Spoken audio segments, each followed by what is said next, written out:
A cab ride turned out to be a nightmare for a local woman. She says the problem started when she got to her destination. 7 Action News reporter Anu Prakash talked to her about what made her experience so scary and the questions you should ask before your next ride. The moment I realized I was locked to the cab, I was terrified. Marina Cracchiolo never expected a short cab ride home would end like that. All of the bad things went through my head, and I thought, somebody could never know where I am. It was January 19th, Charity Preview night. Marina, who's a social media producer at WXYZ, had just finished working and was heading home from Cobo. I saw a cab parked on the side of the road. He said, it's $15 to go on the other side of Jefferson. And I said, no problem. But once he pulled up to her place, she says there was a problem. I went to go hand him my credit card, and he said, we don't take credit, it's cash only, this cab. I said, sir, you didn't tell me that. I don't have any cash. And he tried to reach for my purse, and he said, I know you have cash in there. Get me some cash.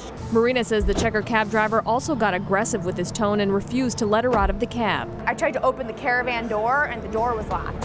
And he said, you're not going anywhere until you give me cash. She says the driver tried to take her to an ATM in a parking lot. And I said, no, please just let me go to the 7-Eleven, because I felt more comfortable if I could get out, be around other people. Marina went in the 7-Eleven. The clerk called 911. She withdrew some cash and went to give it to the driver, but first asked for his name and ID. I thought that they had to have their driver, chauffeur, or whatever ID displayed. Still terrified, she gave him the cash and told him to leave. After Detroit police arrived, they gave her a ride home. So was the driver required to have on display a chauffeur's license or any picture ID like Marina had expected?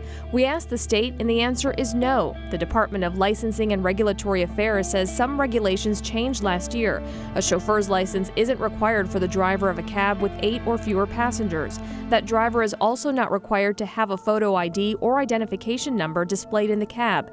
Todd Bettison is deputy chief with Detroit Police. It changed so that it put the taxi cab drivers on the same level playing field with the Uber and Lyft drivers. He says ask questions even before you get in the car. Ask to see their ID.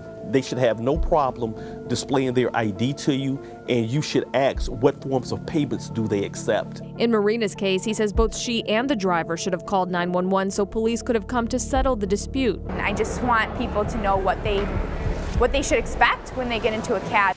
A spokesman for Checker Cab says all of their vehicles have GPS, so they're tracked at all times. As for Marina's driver that night, we're told he was removed from service and is scheduled to retake the customer service training. I'm Anu Prakash, 7 Action News. Well, I'm glad they knew who he was and that she's okay. So I guess the point is make sure everything's settled before you get in there about cash, credit, and all that stuff. Yeah, because as soon as someone locks you in, yeah, not good. Not good.